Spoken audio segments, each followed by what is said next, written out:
Le ton presse, évitons le stress. Oh là, on décompresse.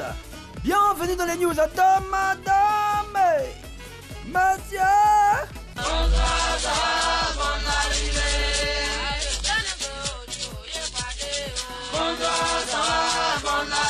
Bonne arrivée. Commençons aujourd'hui aux États-Unis. En 72 ans, elles apprennent qu'elles ont été échangées à la naissance. Denise Jouneski et Linda Jordan sont toutes les deux nées le 9 décembre 1945, à seulement 31 minutes d'écart. Les infirmières qui s'occupaient des deux bébés les ont échangés par inadvertance. Denise et Linda ont donc été élevées par des parents qui n'étaient pas les leurs. À l'âge de 72 ans, Denise, mordue de généalogie, a fait un test d'ADN pour en savoir plus sur les antécédents médicaux de sa famille. Et c'est là, je dis bien là, qu'elle a découvert la vérité. Le même test d'ADN lui a également donné le nom de ses vrais parents. Après le choc de cette découverte, les deux femmes apprennent à se connaître et prévoient même d'organiser une grande fête avec leurs familles respectives. On appelle ça fête d'ADN. Ça va aller. Insolite, la pluie, le volant et la télévision. Nous allons l'appeler Alain. C'est un jeune voleur à Odienné. Sa spécialité, c'est le vol de télévision dans la maison des gens. Une nuit de très grande pluie, Alain s'est introduit au domicile d'un enseignant pour dérober son poste téléviseur. Il a cassé ma porte et il s'est introduit dans mon domicile. C'est au réveil que j'ai constaté la disparition de mon poste téléviseur. A expliqué la victime. Une plainte a été déposée très tôt le matin et à 13h, la police a mis la main sur le voleur.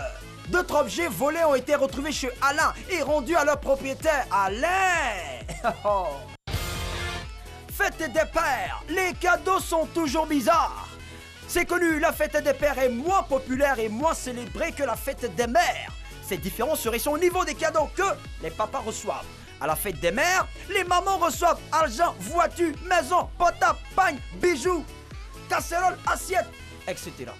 Autour des papas, c'est toujours les mêmes cadeaux bizarres. C'est-à-dire des bardets, des cravates en papier, des calendriers, des dessins, des cols.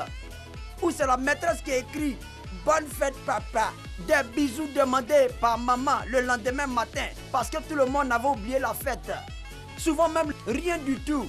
Ça va aller les pères, ça va aller, On va terminer en Zambie.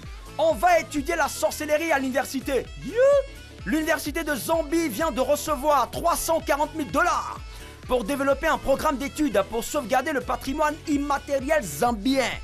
Des chipolo quoi. Et dans ce patrimoine immatériel, il y a la pratique de la sorcellerie. Si, ouais. Ils vont étudier la sorcellerie à l'université. Et pour ces cours sur la sorcellerie, 20 étudiants sont déjà inscrits. Vous sont dit quoi? Selon le ministre zambien de l'enseignement supérieur, l'étude de la sorcellerie comme une science peut être utilisée de manière productive pour le bien du pays. Mais à quelle heure auront lieu les cours sur la sorcellerie? Parce qu'il paraît que c'est après minuit que les papagnans entrent en action.